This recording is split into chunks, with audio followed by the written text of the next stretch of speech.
Vamos a ocuparnos de la Gran Pirámide, un monumento grandioso del que podrían decirse tantas cosas que más que un programa habría que dedicarle una serie entera.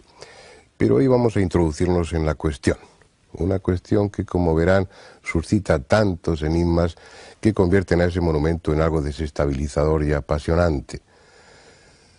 Con sus medidas, con su tamaño, con las técnicas que se utilizaron en su construcción, uno puede plantearse lícitamente si existió una civilización desaparecida y la Gran Pirámide es un resto de aquella, si los extraterrestres anduvieron, como algunos sugieren, por nuestro pasado, o si de una forma más simple habría que retroceder nuestra historia conocida unos cuantos milenios más atrás. De todo ello hablaremos a lo largo de este programa. Vamos a ver una primera parte del reportaje y después, como es habitual, les presentaré a nuestros invitados. Hasta ahora. Esta es la Gran Pirámide. 4 triángulos que convergen allá arriba, en el cielo de Egipto. Sin embargo, a pesar de tan elementales trazos, jamás ha habido otro edificio que despierte tanta admiración entre los hombres. Grandiosa, abrumadora y al tiempo cálida y cercana. No hay monumento comparable. Es la síntesis de la grandeza y también, como después veremos, del misterio. En los libros se dice que fue construida por el faraón Keops en solo 20 años. 7.300 días para colocar casi 3 millones de bloques de piedra de varias toneladas cada uno. Debió tratarse de superhombres, porque tuvieron que ajustar con precisión milimétrica un bloque cada 3 minutos ininterrumpidamente sin descanso durante 20 años seguidos.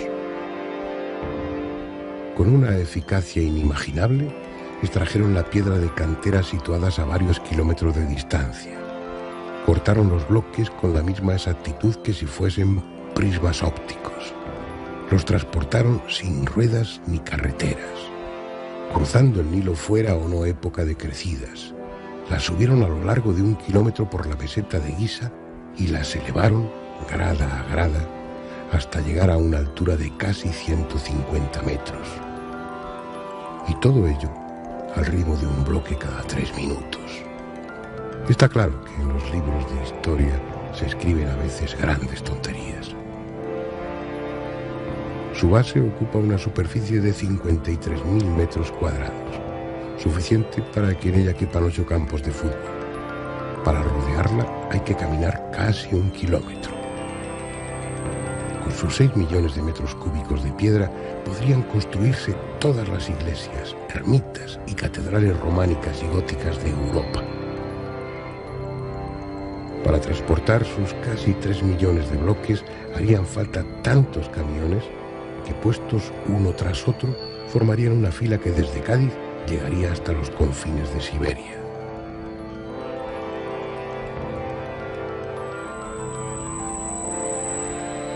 Con sus piedras se podría construir un muro que rodease toda la península ibérica.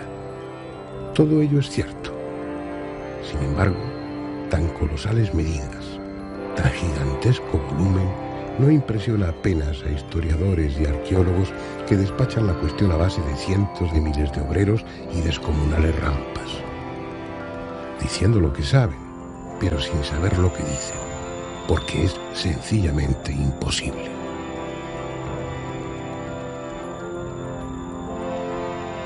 Los arquitectos, que son quienes saben de edificios, no pueden explicar de qué técnicas se valieron para construir la pirámide. Los astrónomos son incapaces de imaginar de qué medios se sirvieron para orientarla con tal exactitud. Los topógrafos no alcanzan a entender cómo pudieron allanar esa parte de la meseta de Giza de manera que entre sus esquinas opuestas, que distan más de 325 metros entre sí, haya un error de nivelación de solo 1 centímetro. Los ingenieros palidecen al pensar qué tipo de grúas fueron utilizadas para colocar bloques de hasta 60 toneladas a decenas de metros de altura. Dicho de otra forma, de acuerdo a lo que sabemos de la historia antigua, aunque esté ahí, la Gran Pirámide no existe. Pero dejemos por el momento la cuestión y vayamos a conocer su interior. Hoy los visitantes entran por el túnel situado a la altura de la quinta hilera de piedras.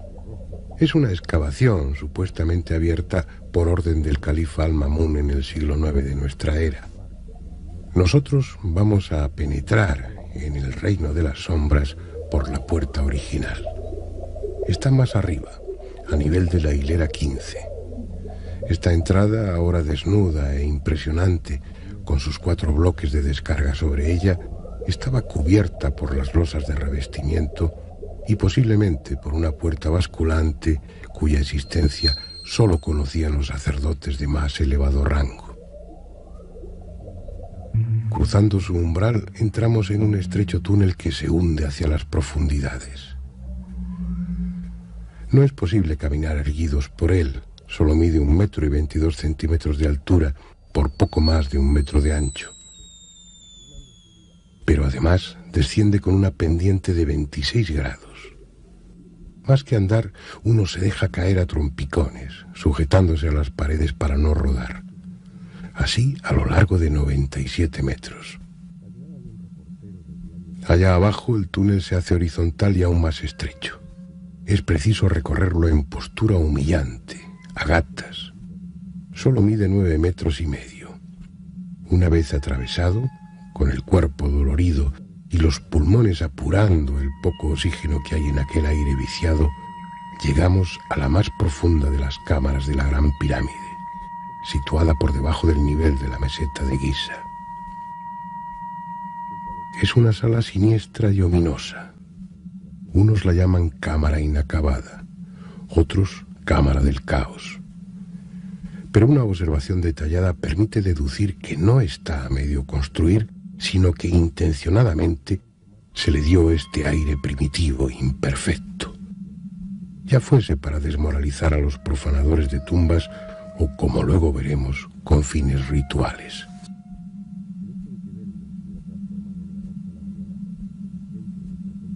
De ese canal descendente que acabamos de recorrer sale otro hacia arriba, el llamado canal ascendente. Está taponado con 3 enormes bloques de piedra para impedir su acceso, pero se puede llegar a él por el túnel que abrieron los profanadores y que Al-Ma'mún agrandó en el siglo IX. Tiene la misma pendiente que el canal descendente, unos 26 grados, pero esta vez ascendiendo. Es más corto, solo mide 37,5 metros, por lo que resulta menos fatigoso recorrerlo, y en cualquier caso merecería la pena, porque se abre a un espacio inesperadamente amplio y arquitectónicamente desconcertante por su perfección. La Gran Galería, con más de 8 metros de altura y casi 50 de longitud. Pero antes de adentrarnos en ella, debemos introducirnos por un canal horizontal que se abre frente a nosotros.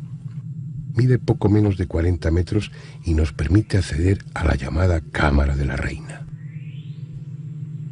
Es una estancia de unos 30 metros cuadrados, con techo en caballete y un nicho de forma escalonada en su pared sur. Aunque la llaman así, esta cámara nada tuvo que ver con reina alguna. Probablemente es el Serdab, la cámara secreta donde se guardaba el doble del faraón, una escultura que debió estar precisamente en ese nicho.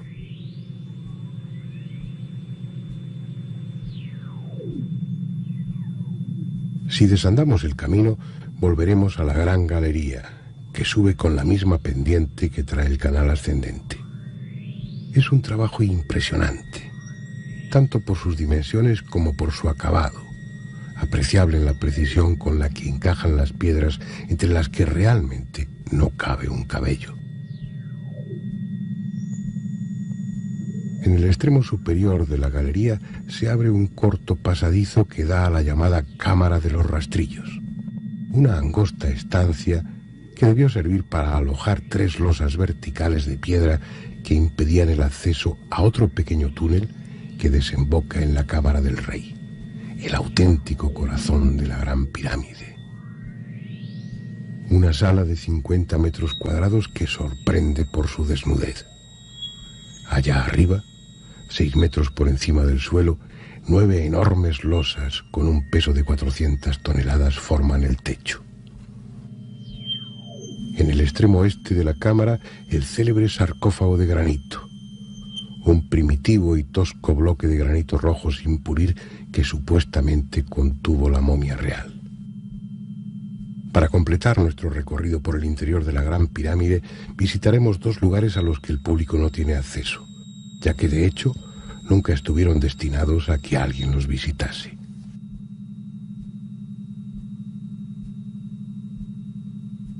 Al final de la gran galería, junto al techo, se abre un conducto largo y estrecho que desemboca en la primera cámara de descarga, por encima del techo de la Cámara del Rey. Es la inferior de 5 agobiantes estancias destinadas posiblemente a aliviar el peso que gravita sobre la cámara del sarcófago. De esa se asciende a las restantes por un canal abierto a fuerza de dinamita por el coronel Wise a finales del siglo XIX.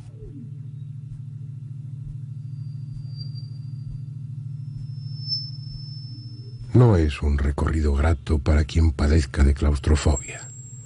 La oscuridad, el silencio propio del más silencioso de los sepulcros, el aire enrarecido y la consciencia de tener encima el peso de millones de toneladas de piedra convierten el ascenso cámara a cámara en una desagradable aventura. Un esfuerzo que además no permite el reposo, porque de forma incomprensible las baterías de los focos y las pilas de las linternas se descargan con inusitada rapidez, como si algo les succionara vorazmente su energía. Así hasta llegar a la última cámara de descarga.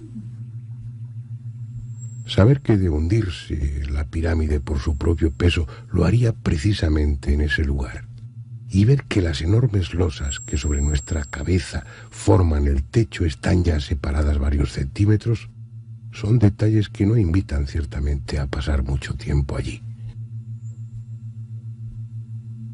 El otro lugar no visitable está al principio de la gran galería, pero no en el techo sino en el suelo. En ese punto se abre un pozo de 70 metros de profundidad que desemboca en el canal descendente, cerca de la Cámara del Caos. Estas imágenes corresponden a la primera vez que el pozo ha sido filmado. No está clara su función, pero es probable que guarde algún secreto aún por descubrir. No sería el único, porque como después veremos, la Gran Pirámide va desvelando sus misterios poco a poco, a medida que avanzan nuestros conocimientos científicos y vamos siendo capaces de comprender su mensaje. En esta primera parte del documental ya han tenido ustedes oportunidad de conocer la Gran Pirámide por fuera y por dentro. Incluso han tenido el privilegio, permítanme utilizar ese término, de visitar lugares que habitualmente no visitan los turistas. Yo creo que hay datos, elementos suficientes para iniciar el debate, pero antes voy a presentarles a los invitados de esta noche. Nacho Ares, que es licenciado en Historia Antigua por la Universidad de Valladolid, que prepara su tesis doctoral sobre la visión grecorromana del mundo oriental o algo parecido. Sí, muy bien, el título es correcto. Tienes, aparte de muchos artículos, un libro muy interesante, Egipto el Oculto, y yo creo que nuestros espectadores van a poder disfrutar de tus conocimientos. También disfrutarán de los de Alberto Borrás, que en principio puede parecer por su profesión no muy vinculado a la Gran Pirámide, puesto que él es farmacéutico y químico. Pero, bueno, sus conocimientos, son muchos años que tenemos de relación, sus conocimientos sobre el mundo antiguo, la historia antigua y el tema de Egipto es profundo. Sus libros se han basado fundamentalmente en las energías libres y en la sugerencia, por no decir aportando incluso pruebas de que en el pasado se utilizaron energías que hoy desconocemos y que servirían para solucionar muchos problemas de los que esta sociedad tiene planteados. A mi derecha está Manuel Delgado, su profesión es realizador de televisión. Buenas noches. Buenas noches, pero hace unos años sintió la llamada de la Gran Pirámide. Es una de las personas que yo conozco más obsesionada por el tema, ¿no? Se ha convertido si no en el centro de tu vida, para eso está tu familia y tu profesión, pero después de ello es el tema más importante. Has estado en la Gran Pirámide, pues yo que sé, 30 veces, cuando menos. Conoces el tema en profundidad, has tenido la oportunidad, como veíamos en el documental, de filmar por primera vez ese pozo que no se había filmado hasta ahora. Es decir, hay muchos conocimientos por tu parte que van a ilustrarnos perfectamente para el debate. Y Andrés Averasturi, que has estado en Egipto. No, yo no tengo pánico a volar. Bueno. Pero ya tengo a vosotros que me lo contáis. Mientras haya vídeos no hace falta ir. De acuerdo, pero sí es un tema que te interesa, lo hemos hablado en ocasiones y además yo creo que como en otros programas vas a saber hacer las preguntas que los... Voy a poner un punto de sensatez. Sí hace falta alguien sensato en una mesa de estas características. Como inicio del debate, a mí me gustaría dejar una pregunta en el aire para que quien quiera la conteste. Cuando yo iba al colegio aprendía en los libros de historia que las pirámides estaban levantadas ahí por la soberbia de los faraones y que todas ellas eran tumbas. Pero después, al conocer un poco mejor el antiguo Egipto, y supongo que vosotros que lo conocéis mejor que yo tendréis una opinión al respecto, la sensación es que no necesariamente las pirámides fueron tumbas, ¿o sí? ¿Quién empieza? Es lo que te cuentan allí todos los guías de Egipto, y también no solamente ellos, sino también la arqueología oficial, y así lo vemos reflejados en todos los libros de texto y libros universitarios que se manejan en todas las universidades del mundo, ¿no? Lo que pasa es que esta teoría choca con hechos bastante concretos en Egipto. Por ejemplo, algunas pirámides son absolutamente macizas, no tienen ni cámaras ni pasajes para acceso interior. ¿Cabe la posibilidad de que los techos no se hayan descubierto? No, la pirámide del Kola, por ejemplo, o de Zawiya del Arian están absolutamente ya demolidas y no se ha encontrado absolutamente nada. No tenían cámaras ni nada, eran un monumento macizo. Efectivamente. Luego hay faraones que tienen varias pirámides. Es decir, luego podemos hablar de algo que también se comenta bastante, que es el enterramiento ritual, ¿no? Pues los faraones del Alto y Bajo Egipto tenían 2 tumbas, etcétera, ¿no? Pero también queda bastante cojo a esta teoría, ¿no? Y sobre todo, perdona, que interrumpa, porque por lo que yo sé, ha habido pirámides intactas, es decir, que no estaban violadas, que los arqueólogos han llegado hasta la cámara mortuoria, supuestamente mortuoria, intacto todo, que estaba ahí el féretro, el sarcófago con sus sellos, no había habido depredadores, violadores que hubieran vulnerado esa tumba. Se han quitado los sellos, se ha levantado la tapa del sarcófago y dentro no había absolutamente nada. Y no solamente no había nada, creo que te estás refiriendo, por ejemplo, a la pirámide de Sekenheb en Saqqara, ¿no? Zacarías Bonin, el arqueólogo egipcio, creo que llegó a esa tumba en el año 57 o 58, ¿no? Entonces, precisamente quería el gobierno egipcio darle un bombo impresionante a este descubrimiento, y el día de la apertura del sarcófago, que por cierto es un sarcófago muy especial, no es un sarcófago que tiene la tapa arriba, sino que se corre un lateral que sube y baja, un sarcófago fantástico de basalto. Pues ese día pusieron luz y taquígrafos en la tumba, vinieron las autoridades egipcias, invitaron a todas las jerarquías del cuerpo diplomático de Egipto. Casi todas, Andrés y yo no estábamos. No estabais allí. Esa noche. Y bueno, efectivamente fue la televisión y fue un medio de prensa. Cuando se abrió no había absolutamente nada dentro. Y había un dato...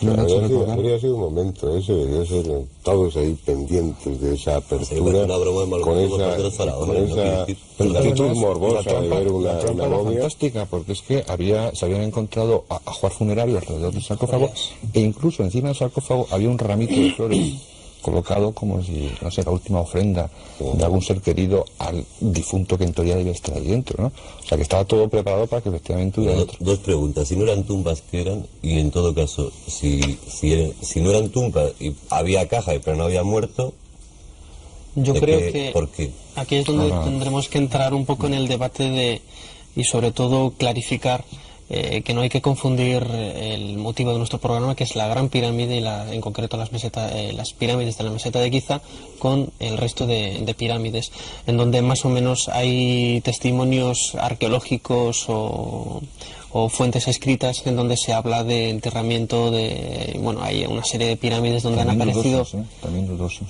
Bueno, eso ya cada uno como los interprete. ¿Te estás refiriendo a los textos del libro de los muertos, por ejemplo? No, los textos de las pirámides. Ha habido pirámides en donde han aparecido también o restos de la momia en el sarcófago, o restos del ajuar, también de la momificación, vasos canopos. Vale, digamos, Nacho, entonces que no siempre las pirámides han servido de tumbas.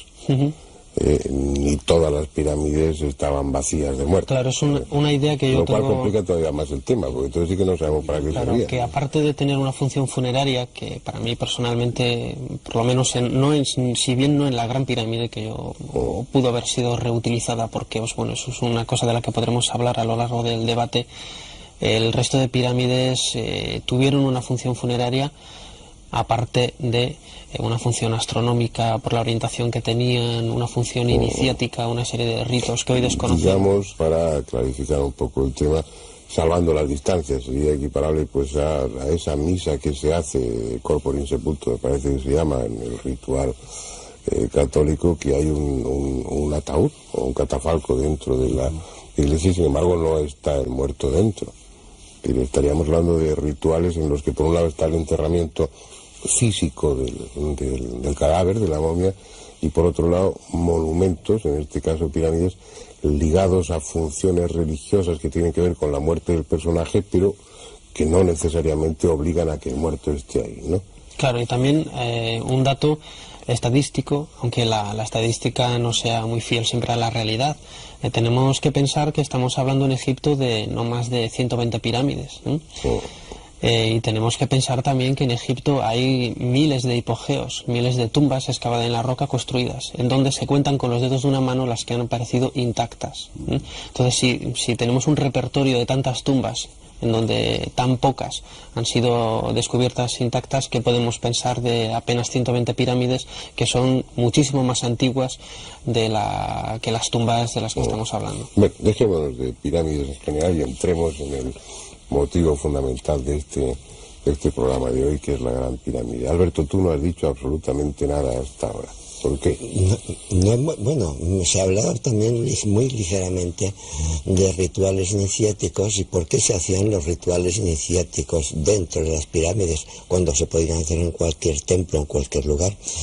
Quizás porque la pirámide puede proporcionar ciertas vibraciones, ciertas energías o como infrasonidos o como otro tipo de vibración que facilite el que las personas que estén en este recinto entren más fácilmente en estados alterados de conciencia. Esto podría ser una razón de esta forma y hacer los ritos de estos dentro de la pirámide, ¿no?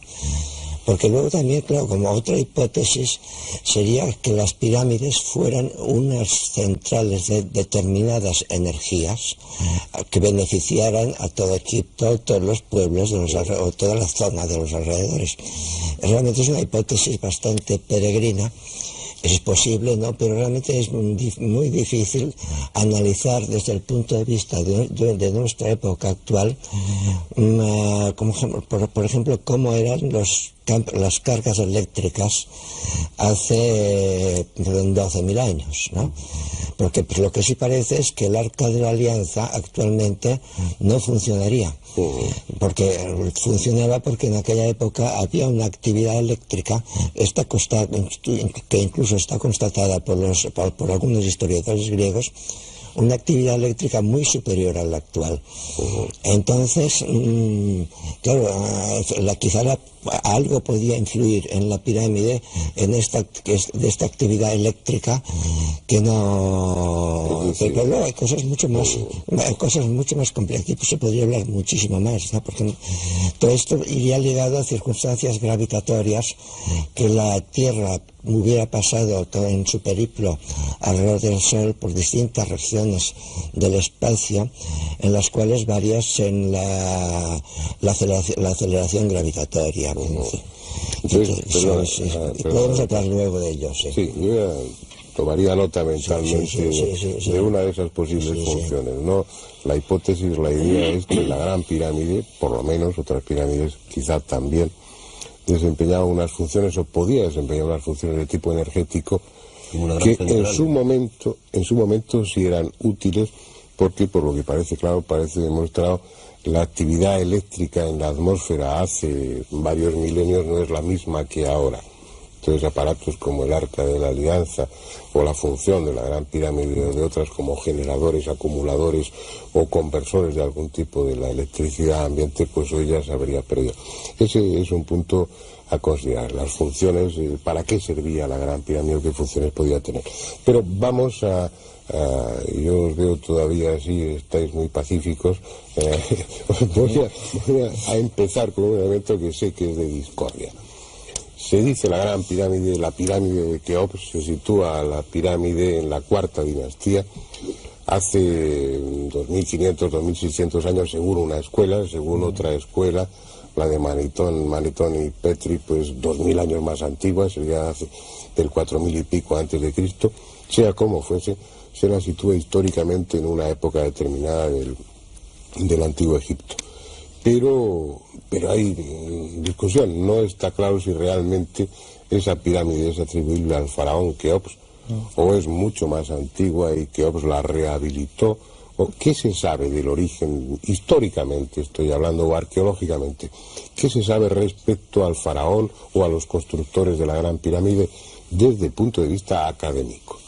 A mí me parece muy interesante lo que habéis dicho antes de separar para su estudio de las 120 pirámides que hablábamos, las 5 pirámides principales de la cuarta dinastía, es decir, las 3 grandes pirámides de Giza y las 2 pirámides de Snefru, el padre de Keops, y todas en Tasur, la pirámide roja y la pirámide acodada. ¿Por qué hay que separarlas? Porque antes hablaba Nacho de los textos de las pirámides, pero es que resulta que estas 5 grandes pirámides, las 5 pirámides fantásticas que maravillan y que luego hablaremos un poquito de su estructura y de toda la tecnología aplicada en esa construcción, es que ninguna de estas pirámides tiene el más mínimo jeroglífico. Es decir, no tenemos, igual que otras pirámides, por ejemplo la pirámide de Unas, que hemos visitado, pues está llena, repleta de los que se llaman texto de las pirámides, el texto de la Duat, del libro de las puertas, todo este tipo de... que por cierto, tendríamos que hablar también de este tipo de textos, porque a mí no me convence todavía que se sepan traducir los jeroglíficos. ¿Por qué? Porque cuando Champollion, etcétera, empiezan a estudiar la piedra Rosetta, atribuyen a cada uno de los jeroglíficos un carácter fonético. Es decir, este objeto, por ejemplo, significa la letra F. Pero en el Antiguo Egipto el carácter de los jeroglíficos era ideográfico. Un ideograma, por ejemplo, es ver un logotipo y ver cuál es el... Yo aprendí que era ideográfico, simbólico y fonético. Pero vamos a la Gran Pirámide. ¿Quién construyó, según la ciencia oficial, a mí me gustaría primero saber quién no pudo destruirla. ¿Quién no pudo construirla o destruirla?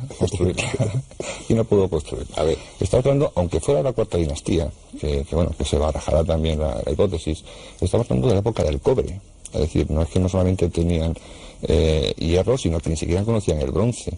Y estamos hablando de un pueblo bastante primitivo, que no conocían las poleas, que no conocían ningún tipo de materiales duros con los que elevar tantísimo volumen. Estamos hablando de la cuarta dinastía, y no solamente la Gran Pirámide con sus 6 millones y pico de metros cúbicos de piedra. Estamos hablando que durante 150 años, que fue el periodo en que estuvo más o menos esta dinastía construyendo pirámides, sumando estas pirámides de Asur y las pirámides de Giza, durante 150 años, todos los días estuvieron colocando un bloque cada minuto y medio, suponiendo que estuvieran trabajando 12 horas al día. Es decir, estamos acostumbrados a varias toneladas, no bloques. Claro, estamos hablando de una sociedad nuestra. Eso se comentaba en el reportaje, sí. En esa primera parte. Pero decirme, ¿era Keops o no era Keops? Es que... Métete con ellos, anda, no me dejes aquí solo al dejo. No, hombre, sí, la historia a mí me preocupa. Que lo sabemos todo y no sabemos nada. Y la obsesión que provocan las pirámides, ¿no? Eso es lo que más me llama la atención. Es decir, que Manuel haya ido 30 veces a las pirámides, como decíamos al principio. Entonces a Egipto y en las pirámides, pues hay cientos. Yo creo que os metéis en la teoría de las energías de Alberto, que son ganas de buscar explicaciones a lo que sencillamente no entendemos, ¿no? Y bueno, pues no se entiende cómo están las pirámides, no se sabe muy bien para qué servían, y entonces la solución es buscar energía, buscar extraterrestres, buscar bueno, pues respuestas a lo que no sabemos. Pues, yo qué sé, pues estarían allí para algo. Pero llegarían a alguien y ya está. Pero, indudablemente. Ya, pero ¿por qué plantearse tantísimos problemas? Sobre todo, ¿por qué se obsesiona? Es que hay un problema de base, yo creo. Partimos de la base de la Gran Pirámide y las pruebas arqueológicas de la técnica o la tecnología que tenían los egipcios en la cuarta dinastía hacia el 2500 a.C. para redondear, no cuadra ni de lejos con los requisitos mínimos para construir un monumento de estas características.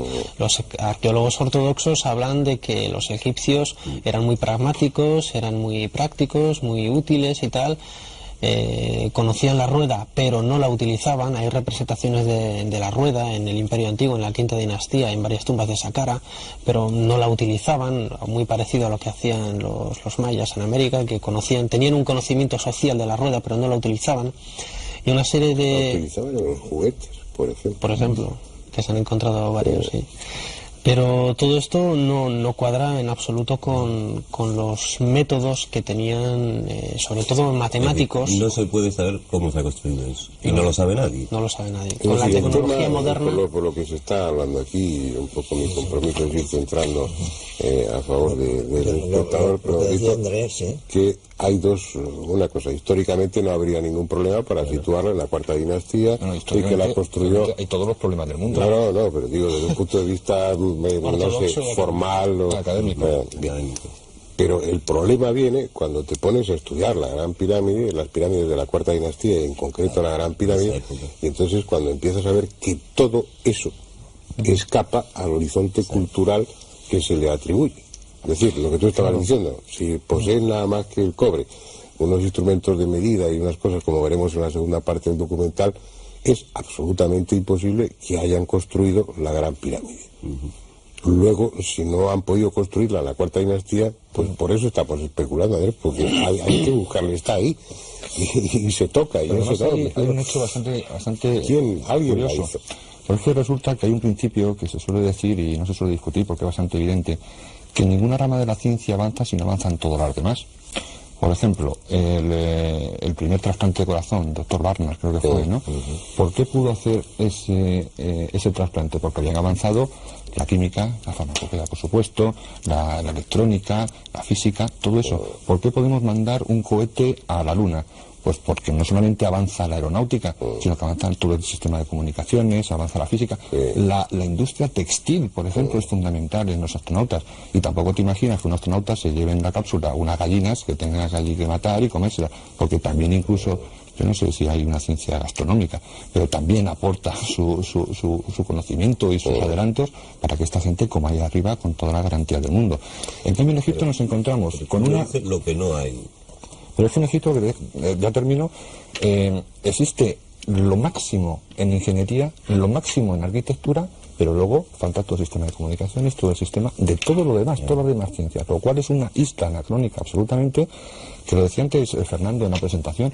Quizá tendremos que plantearnos si eso está colocado ahí, no fue construido por Keops y Keops fue un usurpador de ese monumento, que se hizo enterrar ahí, pues como grandes dignatarios de todos los tiempos han hecho enterrar en catedrales, la única en explicación basílicas. sería que eso estuviera de antes, hecho por otras civilizaciones, o la solución de los extraterrestres.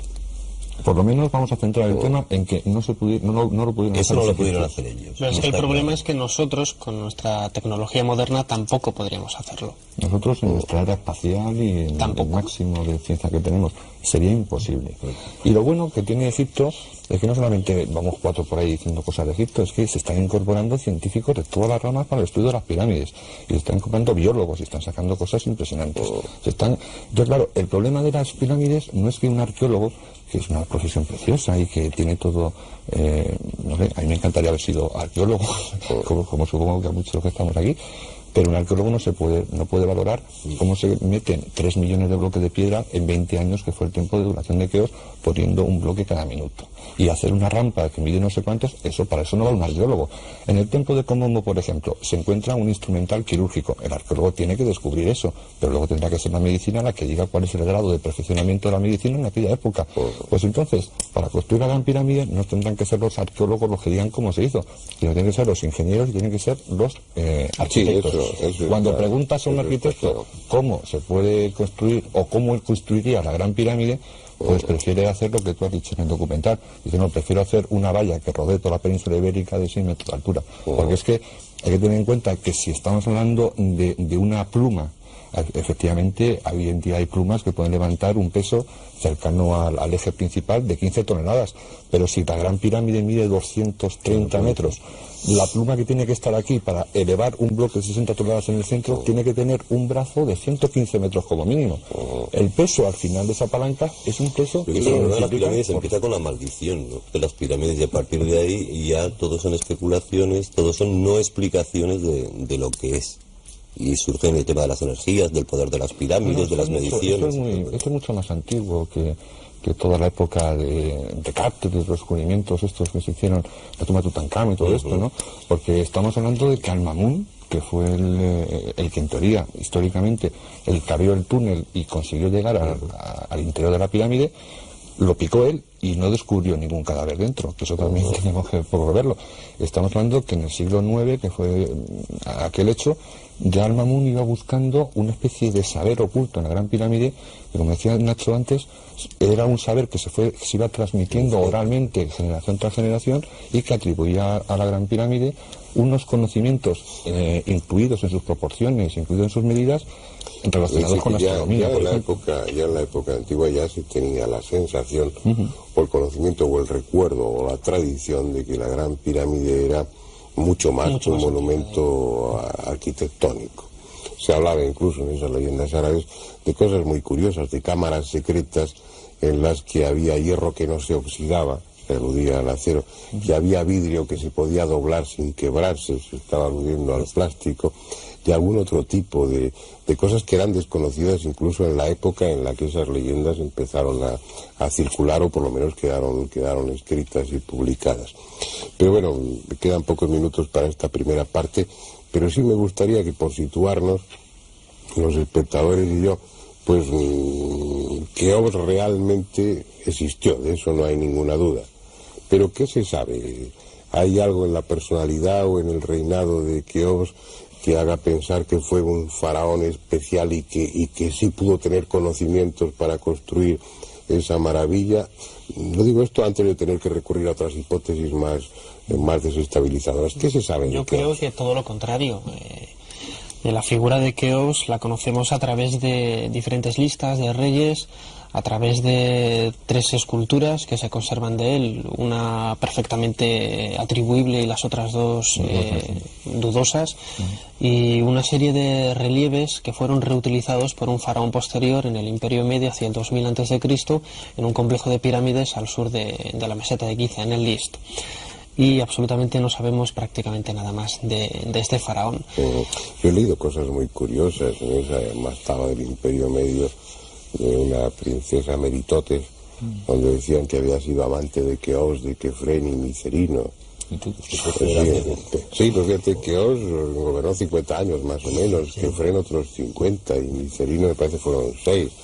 Sí, debía ser una mujer con muchos atractivos para que a los 100 y pico años todavía fuera deseable. Esta anécdota la cuento porque tampoco en la época egipcia, del Egipto antiguo, da la impresión de que sabían mucho de Keops, ¿no? No se sabe prácticamente nada. Sí, incluso la estela del inventario, una estela que apareció muy cerquita de la Esfinge, en la meseta de Giza, junto a la Gran Pirámide, también habla de una forma ambigua de la figura de Keops. En la primera parte del texto da a entender que la Gran Pirámide ya estaba construida ahí cuando Keops reinó, y seguidamente sigues traduciendo y ves que el texto le atribuye la Gran Pirámide, vamos, incluso... Habla de la Gran Pirámide como templo de Isis. Como templo de Isis. Y dice que cuando llegaban los grandes dignatarios de otros países a visitarle, les llevaba a ver el templo de sus antepasados. Es una estela que bueno, está en el Museo del Cairo, Yo todavía no lo he encontrado, Nacho, tú me parece que tampoco lo has encontrado, pero hay referencias en algunos libros sobre esa estela. Y entonces, bueno, ya tenemos una base como para pensar que Keops ya decía que estaba construida, y lo que fue usurparla, ¿no? Lo que pasa es que hay un dato bastante curioso. Si tú comparas las pirámides de la tercera dinastía con las pirámides de la quinta dinastía, no tienen nada que ver. Son muy parecidas. Ah, de la ¿Sabes? quinta dices. De la tercera a la quinta son muy parecidas, o sea, es una evolución correcta. En cambio, la cuarta dinastía se eleva ahí por una isla absolutamente anacrónica en tiempo y en la tecnología. La ¿no? primera pirámide que se data en la historia de Egipto, en la época de Zoser, la pirámide escalonada, en 35 años aparece la pirámide roja, la del padre de Snofru, en Dashur, al poco tiempo la gran pirámide, y es un salto evolutivo de en apenas 60 años, que incluso mucho más impresionante que la evolución que podemos haber tenido nosotros en pleno siglo XX, con la tecnología de 1900. Los telespectadores ahora mismo, por lo menos yo, la conclusión es de que todos creéis que eso no es una obra terrenal, ¿o no? Claramente. No es egipcia. O sea, no es egipcia de la época del cobre.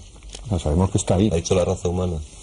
No sé, eso podemos valorarlo luego. En una civilización de la que no queda nada conocido.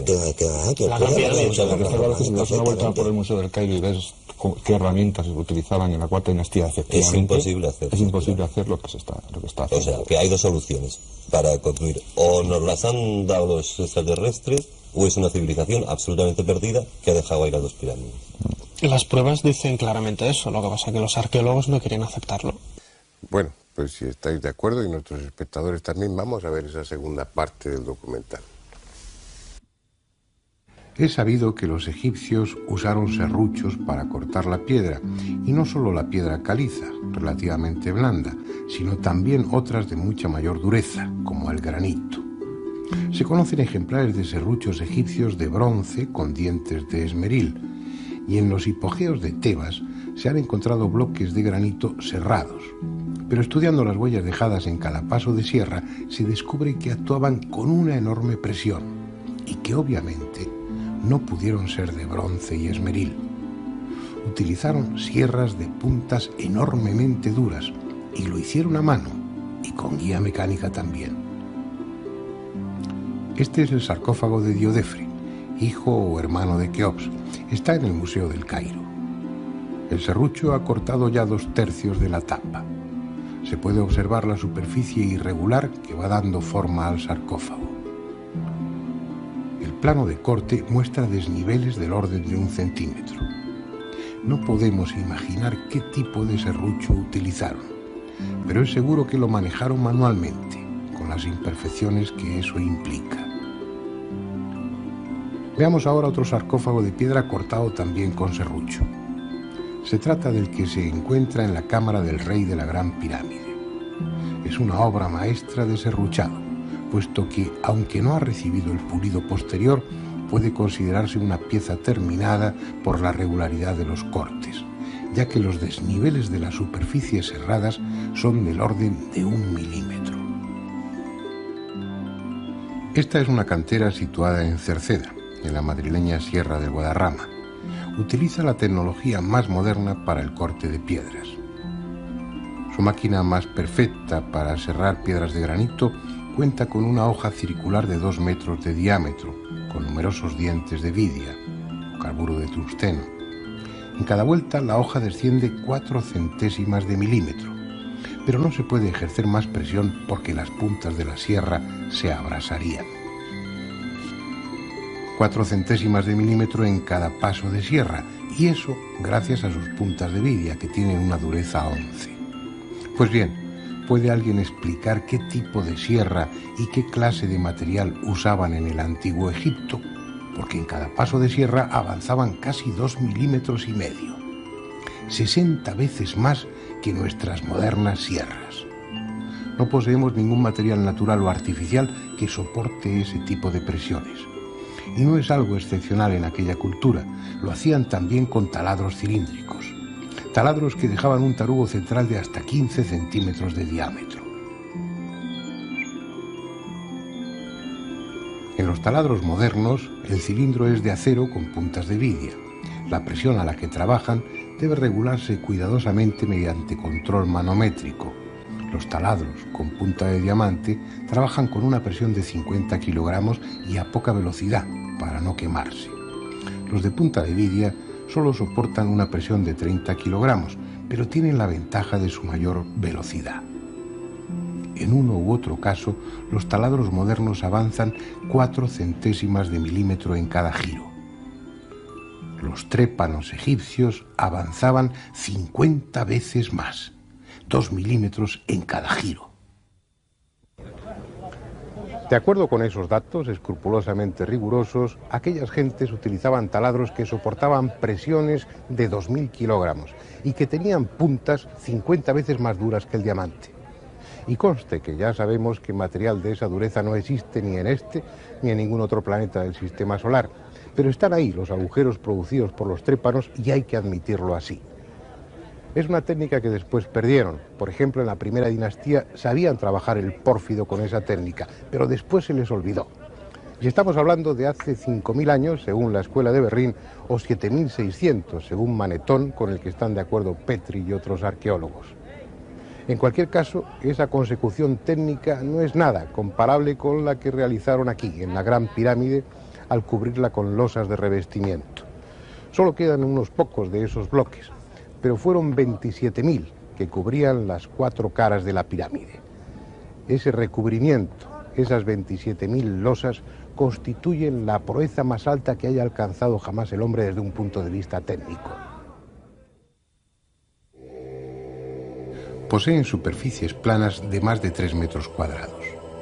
Sus aristas, de casi 2 metros, muestran un paralelismo entre sí con un error de 5 centésimas de milímetro, de tal forma que al colocarse juntas la cara de una y de otra quedan en íntimo contacto. No hay en esos bloques huellas de arrastre ni puntos para enganchar grúas o cuerdas. Además, colocaron en las juntas yeso de fraguado rápido, que obliga a colocar el bloque al primer intento, sin posibilidad de moverlo después. ¿Cómo lo hicieron? En las canteras actuales, una campana de vacío succionando sobre una superficie pulida permite levantar piedras de hasta 2 toneladas. Pero es absurdo pensar que en la cuarta dinastía utilizasen campanas de vacío. Además, cada uno de esos 27.000 bloques de revestimiento no pesaba 2, sino 16 toneladas. Los 90 grados exactos que forman los ángulos diedros de esos bloques debieron recibir su último acabado en el taller donde se labraron, para que ajusten a lo largo de los 230 metros de la primera hilada de bloques. El control de la angularidad en cada uno de ellos fue del segundo de error. Es decir, cada uno de estos bloques de revestimiento está realizado con más precisión que una escuadra normalizada de las que se utilizan en la industria moderna. Estos bloques de revestimiento plantean además una cuestión que la arqueología no admite, y es que los constructores de la Gran Pirámide poseyeron instrumentos ópticos. Un instrumento no óptico de medida da errores de hasta 300 segundos. Un anteojo corriente de autocolimación da errores de hasta 5 segundos. Pues estos bloques de revestimiento, la angularidad está corregida con errores de 1 segundo. Es decir, no solamente poseyeron instrumentos ópticos, sino que además fueron de alta precisión.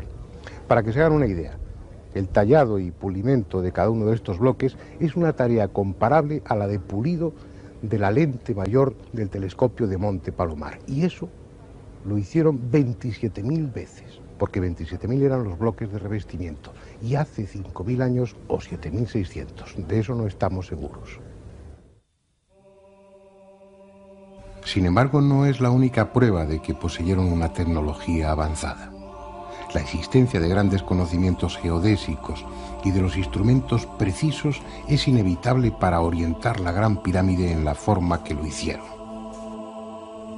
La arqueología cuenta con datos como este: representaciones en las que se ve al rey y otros personajes con una maza, estacas y la cuerda de arpentar, determinando la orientación de un templo.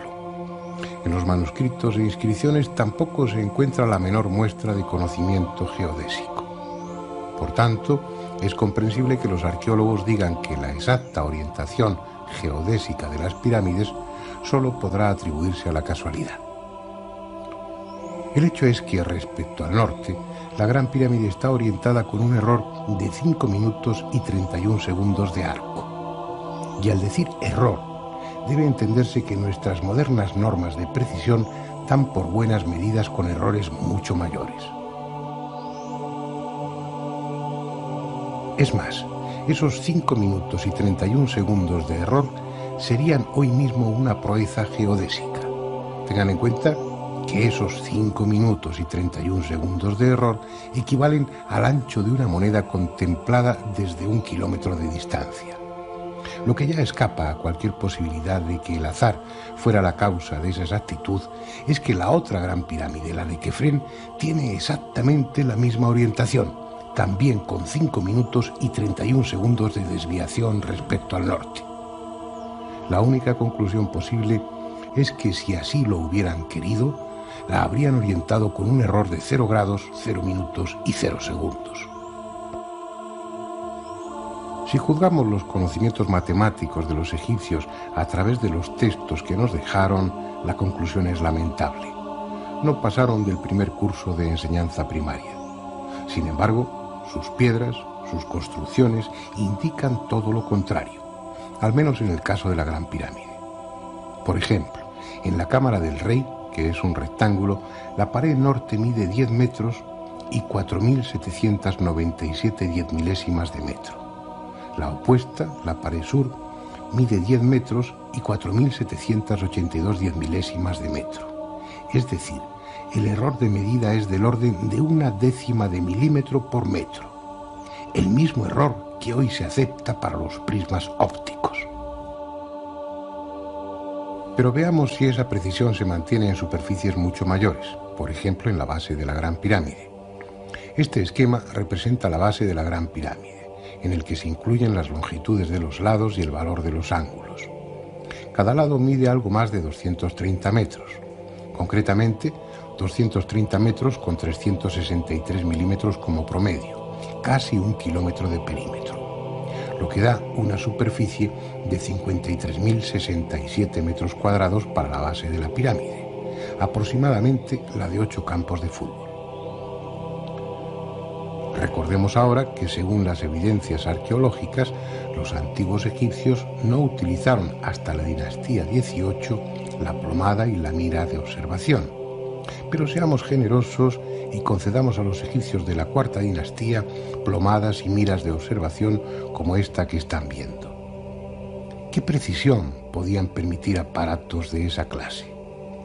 Es difícil calcularlo, pero si tenemos en cuenta que instrumentos mucho más modernos, como el astrolabio, la ballestilla o las escuadras de pínulas y de espejos dan errores de 30 a 20 minutos, habremos de convenir en que el merjet egipcio, que es el instrumento que acabamos de ver, daría errores como mínimo de 30 minutos.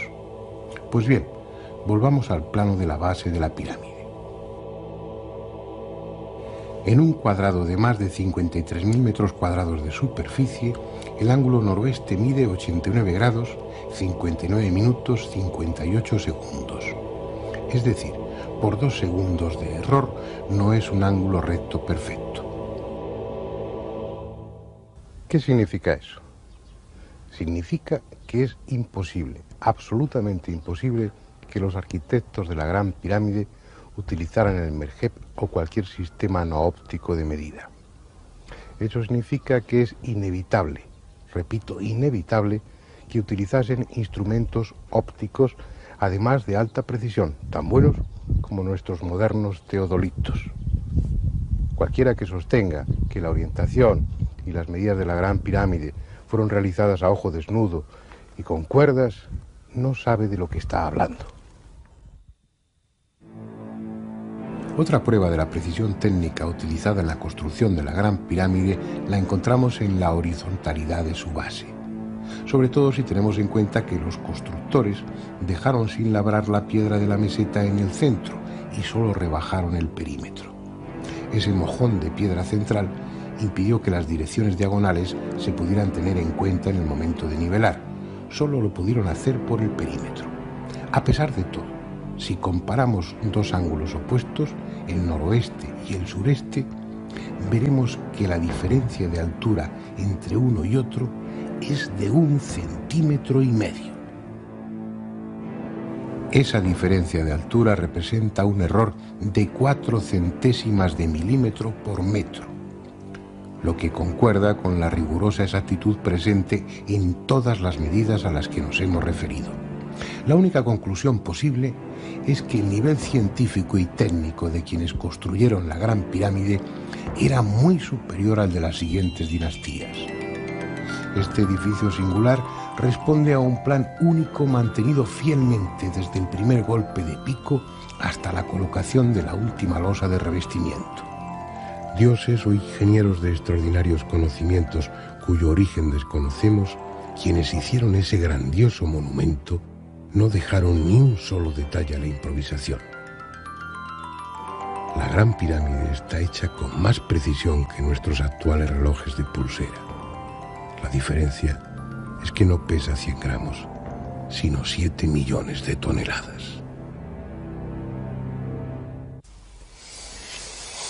Ahora sí que hay datos suficientes para discutir un ratito, ¿no? Yo creo que está claro que la Gran Pirámide es esa obra imposible, por lo menos desde un punto de vista histórico, arqueológico y demás. Y eso que en este reportaje, por razón de tiempo, se han expuesto solo unos cuantos aspectos desconcertantes de ese monumento. Bueno, vamos a ver, ¿cómo se pudo hacer? ¿Cómo se movieron esas piedras? ¿Cómo se orientó de esa manera? Cómo hay medidas ahí registradas sin ninguna duda y medidas que tienen un carácter matemático y astronómico que... A mí me enseñaron que había miles de esclavos y que era la arena, que se llenaba de arena, se levantaba la piedra, la arena caía y se iba levantando piedra a piedra. Y un bloque por minuto. Yo te digo lo que a mí me enseñaron en el colegio. Claro. Sí, ¿verdad? Ya que sea verdad o mentira, eso es lo que me dijeron. Eso es lo que viene en todos los libros de texto, ¿no? Lo que pasa es que hay problemas, porque es que existe en la pirámide algo que la hace ser completamente distinta a todas las demás, y es el íntimo contacto que tienen muchísimos de sus bloques, ¿no?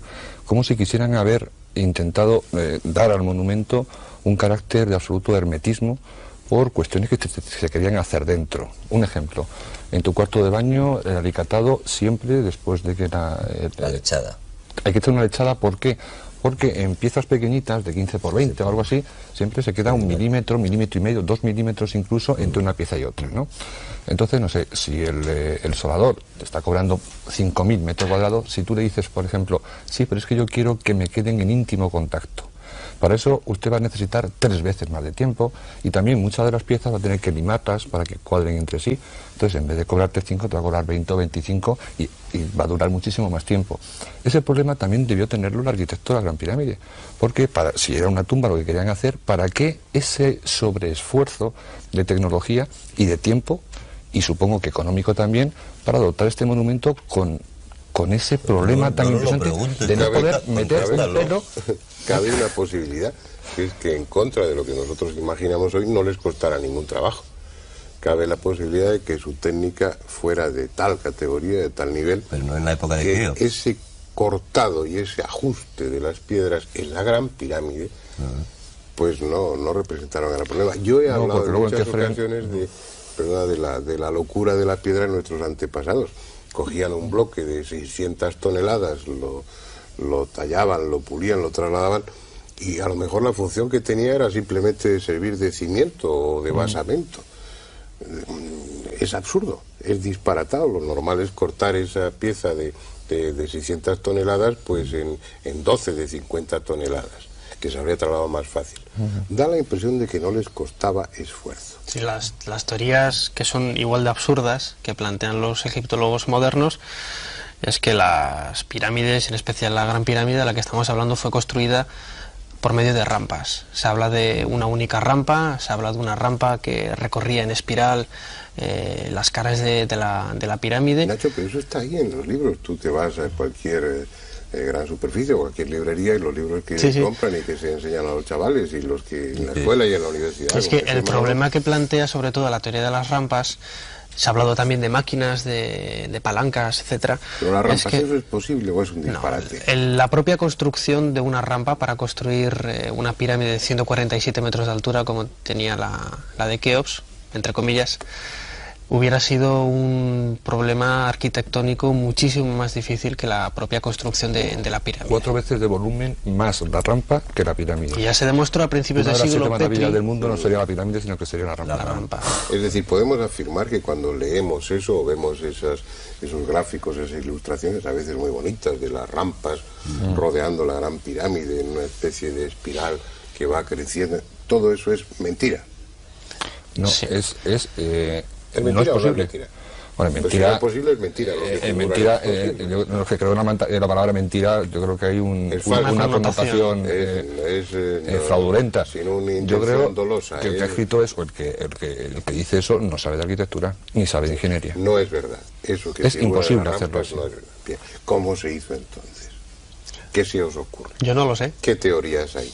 ¿Cuál es lo más? Alberto, ¿tú qué piensas? Pues, una teoría sería la levitación de las piedras, aligerar estas piedras para que no pesaran. Alberto, si hablamos de levitación, pues la gente dice, estos están como cabras. ¿Eso es posible? Eso, bueno, es posible en cierto modo. Hay personas que han levitado, esto está perfectamente probado, ¿no? Si se pueden levitar personas, ¿por qué no se pueden levitar piedras? O sea, realmente una levitación es una formación de una fuerza antigravitatoria que hace que lo que debería atraerse hacia la Tierra, pues se separa de la Tierra sencillamente. Entonces, y hay una teoría bastante simple para explicar esto, como ejemplo, se piensa, por ejemplo, que la gravedad, siempre se ha estudiado que es la atracción entre dos cuerpos que se atraen entre sí. Con las teorías modernas realmente no es la atracción de dos cuerpos, sino hay una estructura de espacio-tiempo que rodea, que empuja los cuerpos uno contra otros y hace que se aprieten unos contra otros. Y en el espacio entre medio, como uno se hace sombra a otro, pues no se aprietan.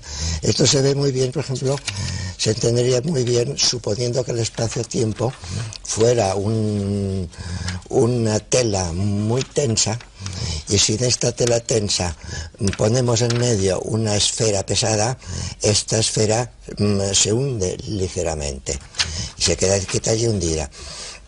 Si al otro lado ponemos otra esfera, se hundirá también ligeramente y se formará un pequeño surco entre las dos esferas.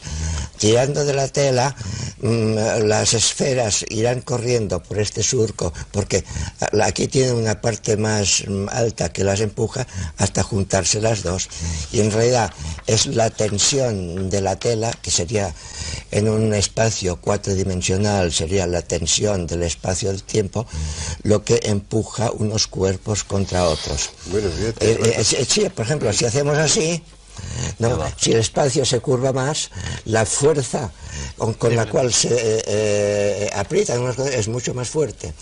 Entonces es posible, por ejemplo, lo que habíamos dicho antes, que la Tierra o el sistema solar, al pasar por distintas regiones donde la tensión del espacio-tiempo sea distinto, la gravitación sea más fuerte o más floja. Baja el papel porque no te van a ver. Complica más todavía, Sí, porque sí, claro, sí, sí. si la solución es que las piedras levitan, entonces Sí. ya sí que estamos perdidos. Entonces, si tenemos aquí dos esferas juntas, aquí, ¿no?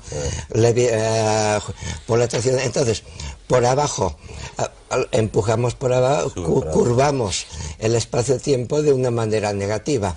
Y entonces las esferas se separan, se van. Tendríamos una fuerza antigravitatoria. ¿Quién hizo eso? Para mí eso no me soluciona el problema de la Gran Pirámide, porque es que no solamente colocarlas, es que date cuenta que al día aquella gente colocaba 1.300 bloques. O sea que a pesar de eso, Exacto. a pesar de estar planteando algo que posiblemente para Sí, es una técnica que explicaría dentro de los unos monolitos. cuantos siglos hayan descubierto una especie de interruptor que permite el acceder a esa cuarta dimensión, a esa dimensión espaciotemporal en la que poder solucionar el problema de la gravedad. Pero aún así, eso, que para nosotros es pura ciencia ficción en este momento, ni siquiera eso explicaría... No, porque solucionaría el último problema, pero no todos los anteriores. Es decir, aquella gente al día tenía que coger 1.300 bloques, cortarlos de la cantera, transportarlos, ¿cuántos kilómetros hay de Mocatán o de Tura hasta Yisa? 15, No lo sé, 20 sí, kilómetros, 20 kilómetros. Transportarlos. Cruzar el Nilo, sin importarles de que hubiera crecidas o no hubiera crecidas. Pero es que si acepta Subirlos, lo de la subirlos navegación un y acepta kilómetro todo lo desde demás, el Nilo que van hasta volando arriba. las piedras. O sea, que ya lo Manolo, último... aunque no hubieran sido 20 años, aunque hubieran sido 200 años. No, imposible. No sabemos cuándo Luego se el tema hizo, de las ni- medidas, la no, coincidencia y la orientación. que hubiera cientos de levitadores, solo podría ser, ¿no? Pero es que Pero también bueno, no solamente sí, es sí. el problema de tallar los bloques, sí, que bueno, se puede hacer trasladar por levitación, El tallar, ablandar sí. la piedra, lo que sea. Luego el problema realmente es colocarlos con la precisión en la que están colocados. Claro. ¿Mm? Claro. Que no estamos hablando de obreros estándar como nos quiere vender Zahi Hawass, el director de la meseta de Giza, que ha encontrado unas tumbas muy cerca de la Esfinge, que pretende dar a entender que son las tumbas de los constructores de las pirámides. Es que a mí eso me parece de caerse de Una espaldas. panadería que posiblemente hiciera 40 o 50 panes al día. Y con eso se alimentaban los 300.000 esclavos que Sí, hablábamos. comía muy poco la gente. Queda muy bien. Bajos y cebollas. Va dando la impresión de que en efecto responde a una técnica que no tenía Sí, los de todos modos, hay que tener en cuenta, la tecnología de la Gran Pirámide, no podemos separar, por ejemplo, la tecnología de Egipto de otras posibles tecnologías que hubiera en otros países, como la India, ¿no? Si en la India ya está casi realmente bastante probado que pudo haber, por ejemplo, aeronaves hace 10 o 12.000 años, ¿no? Porque los textos que se han descubierto son descripciones exactísimas, minuciosísimas, ¿no? Incluso del pilotaje de naves, de cómo funciona, de las maniobras que hay que hacer, de los peligros, de la comida de los pilotos, de los trajes de los pilotos, tácticas de combate, todo, y en libros escritos de un libro, Vimanika Shastra, que precisamente significa tratado de aeronáutica. Y es un libro escrito hace 5 o 6.000 años, del cual ahora hay copias de copias de copias, y que se descubrió este manuscrito a principios de este siglo, en un sánscrito antiguo, difícil de traducir. Entonces, si había esta tecnología, en la India, pero si había esta tecnología, no podía estar una tecnología de este tipo solo en la India, tenía que estar en el resto del mundo. Alberto, lo que pasa es que el problema está en que mientras hacían esas cosas técnicamente maravillosas, Se pues morían a los 15 años, no había... era un asco la sanidad, no utilizaban la rueda, no se les, ni siquiera el torno, llevaban unas sandalias pues hechas muy rústicamente, es decir, vivía poco menos, no en el Neolítico, pues ya estaba en la edad de los metales, pero ni siquiera en la edad del bronce todavía. Mira, vamos, para desconcertarnos más y desconcertar aún más a los espectadores, vamos a ver un pequeño vídeo muy breve donde se puede apreciar clara, rotundamente, que la Gran Pirámide está colocada, además, toda esa enorme masa, de la forma precisa para señalar momentos astronómicamente fundamentales. Lo que hay detrás, la técnica que hay detrás para colocar la Gran Pirámide justo en esa posición y no en otra, es algo que tampoco entendemos. Pero vamos a ver ese pequeño inserto que es muy breve.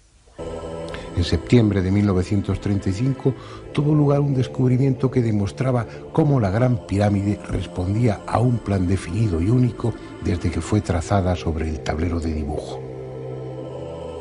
Yapetri, el sagaz mensurador de la Gran Pirámide, había observado que la cara sur de la construcción no era lisa, sino que estaba constituida por dos planos que formaban entre sí un ángulo de 27 minutos de arco. Él lo atribuyó a que por alguna razón técnica la capa de revestimiento del centro de la cara era más gruesa. Sin embargo, se equivocaba. La cara sur tenía esa concavidad por una razón muy concreta que descubrió André Pochán en 1935. La Gran Pirámide estaba construida y orientada de tal modo que señalaba los equinoccios y los solsticios. Al salir el sol, la arista de la derecha daba sombra a la media cara izquierda de la cara sur de la pirámide. La sombra avanza con rapidez hacia la derecha como si fuera un velo que va descorriéndose y deja iluminada esa media cara izquierda. Es un fenómeno breve que dura unos 20 segundos. Por eso André Pochán lo bautizó con el nombre de efecto relámpago.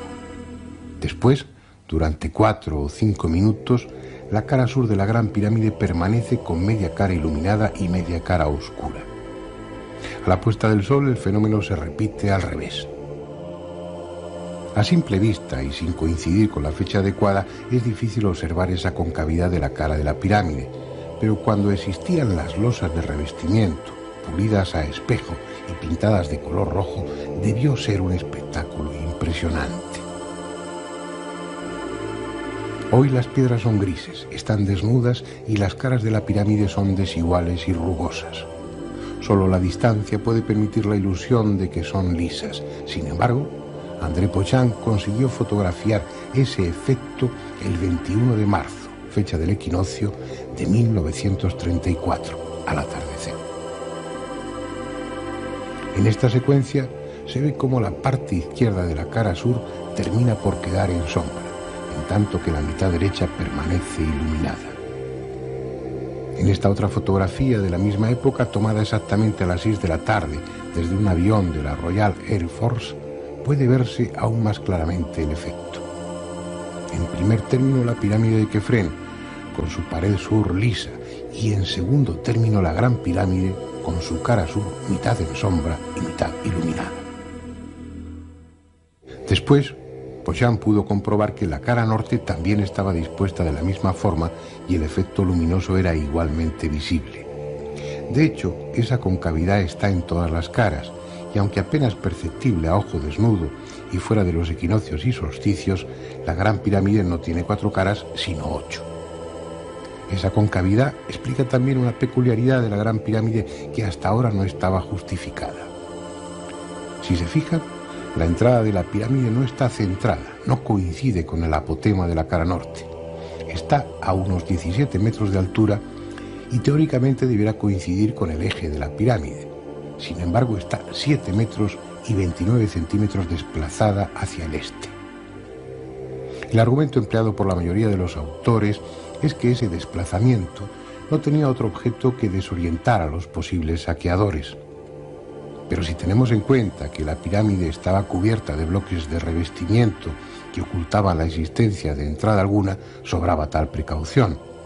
Pochán sugiere que, dada la concavidad de la cara, si la entrada coincidiera con el ángulo que forman las dos medias caras, las filtraciones en épocas de lluvias acabarían por inundar el canal descendente y la cámara del caos, puesto que el agua tendería lógicamente a discurrir por el centro de la cara como si fuera un canalón.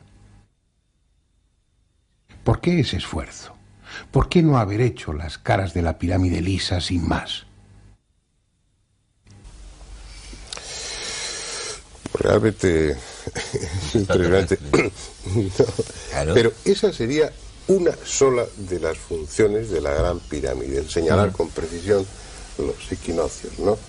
Que también es otra obsesión de los pueblos antiguos, el marcar, determinar los equinoccios a veces con obras gigantescas, colosales.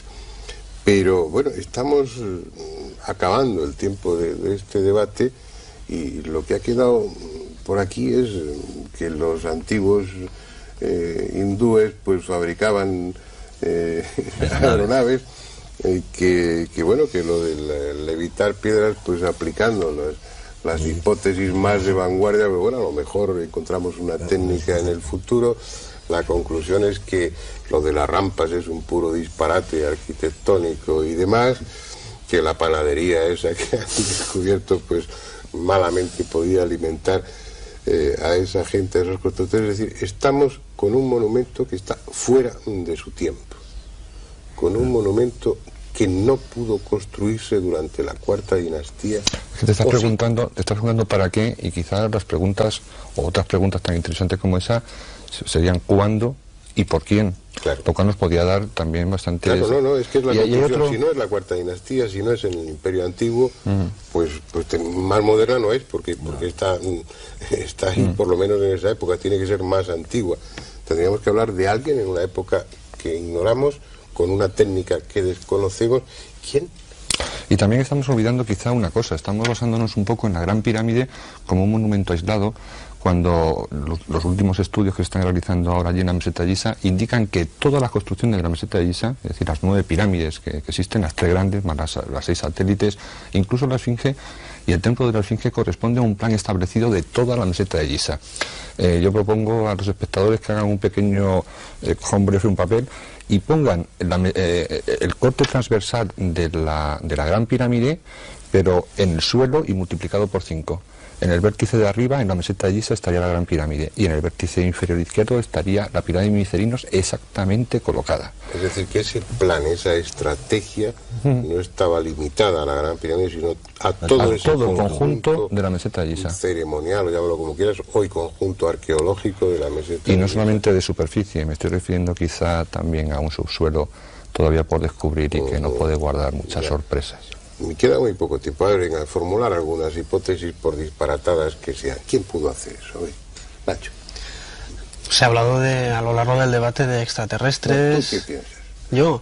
Yo creo, mi opinión personal es que la Gran Pirámide está totalmente desligada de la cultura egipcia, que es algo que se encontraron los egipcios allí, algo que fue reutilizado quizás por Keops. No hemos mencionado quizás la otra de las pruebas que se le atribuye para dar la autoría de esta pirámide a Keops, que es el cartucho que fue descubierto en la última cámara de descarga por Howard Weiss. Volveremos a ello luego después. Que para mí es una falsificación. Y bueno, qué duda cabe que la Gran Pirámide tiene pruebas suficientes para ser catalogada aparte del resto de construcciones del Antiguo Egipto. De acuerdo, en eso estamos todos de acuerdo. Pero a tu juicio, bueno, no te estoy pidiendo una afirmación, ni os lo voy a pedir a ninguno, sino simplemente una opinión que le damos un origen extraterrestre, fueron los dioses, fue la civilización de la Atlántida, fueron unos protoegipcios que vivieron hace 30.000 años. Yo solamente puedo decir que es anterior. A partir de ahí ya la especulación está abierta, podemos hablar de extraterrestres, podemos hablar de atlantes, podemos interrelacionarlos, como hablaba en una ocasión con Manolo, extraterrestres que visitaron Atlántida, y a partir de ahí una evolución un tanto atípica. Los problemas de la Gran Pirámide, las hipótesis son todas disparatadas. En el momento que nosotros... luego a lo mejor son todas reales. Pero disparatado también era la teoría de la relatividad cuando la expuso Einstein. Sí, pues yo digo disparatado desde el punto de vista de lo convencional, ¿no? Cuando menos desestabilizadoras. Siguiendo la ronda, ¿tú qué piensas? Podría ser extraterrestre, pero yo me inclino más bien que fuera una construcción humana de una civilización mucho más antigua de la cual hemos perdido los rastros. Podría ser de la Atlántida o incluso anterior a la Atlántida. Pues realmente por ahí estas concomitancias, como esto lo que he dicho antes de la India, no se puede mantener una tecnología aislada en un país, se expande rápidamente por todo el mundo.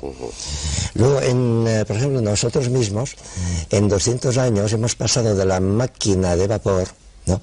Porque prácticamente en el siglo XVI se vivía casi la tecnología del siglo XVI era del tiempo de los romanos, ¿no? O peor todavía, ¿no? Y hemos pasado de la tecnología del siglo XVI y XVII a los viajes en 200, 300 años hemos pegado un salto impresionante. Entonces ello no quita que una civilización de este tipo, incluso en más tiempo, ¿no? en 1000 años, por ejemplo, hayan pegado un salto impresionante en un avance. No, yo creo que nosotros en 100 años, antes de 100 años tendremos la antigravitación. Resumiendo, serían los restos, ¿no? O las consecuencias, o uno de los vestigios de una supercultura, civilización desaparecida. Muy breve ya, porque nos queda muy poco tiempo. Manolo, tu hipótesis, ¿por dónde va? Mi intuición en este caso, porque no tengo pruebas claras, es que los dioses en el Antiguo Egipto eran mucho más que algo imaginario, porque no existe civilización. Por ejemplo, en el cristianismo, en todas las religiones que existen en el planeta, se habla del cielo, de solo después de la muerte, como algo etéreo, que no sabemos muy bien dónde colocarlo. En cambio, los dioses en el Antiguo Egipto sabían perfectamente dónde venían, que era una porción del cielo, que le llaman la Duat. Estás hablando de extraterrestres. Estoy hablando de extraterrestres, estoy hablando incluso, voy a llegar un poco más allá, quizá es posible que tanto Osiris como Isis, como Set, como Junum, como Petah, los dioses del Antiguo Egipto, no fueran inventos como se puede suponer. Es un tema al que vamos a volver con alguna frecuencia, ¿no? Misterios del pasado. Andrés, ¿te has aclarado de algo? Sí. Yo nada, yo sigo en la duda metódica de todo. ¿Tú también? No, hombre, claro, sí, que lo que no puedes, lo que está claro es que eso no es lo que hemos creído, eso es evidente, ¿no? Y a partir de ahí ya... Yo creo que es bastante, aunque sea poco, es bastante. Lo que también resulta evidente es que hay que seguir con el tema. No voy a decir que la semana próxima o dentro de un par de semanas, pero hay que volver, porque han quedado multitud de cuestiones sin aclarar, o ya que no las podremos aclarar seguramente sin profundizar en ellas, pero que en lo que se ha dicho aquí pues ha quedado ahí flotando. Estamos hablando de tecnologías en el pasado que sugieren la existencia de unas culturas, de unas civilizaciones muy avanzadas en muchos aspectos, y en Egipto y en la Gran Pirámide hay miles de cosas aún por decir. En la Gran Pirámide es la muestra más llamativa, pero no es la única. Hay técnicas ahí, en el documental también se han sugerido, que hacen aconsejable que, bueno, en un futuro no muy lejano volvamos al tema y hablemos de la tecnología en el pasado, de la tecnología egipcia, y veamos cómo, a pesar de que lo que aprendimos en la escuela era muy sencillo, muy lineal, el pasado es, como siempre, mucho más complejo, a veces extraordinariamente complejo, y una fuente constante de enigmas. Hasta la semana próxima.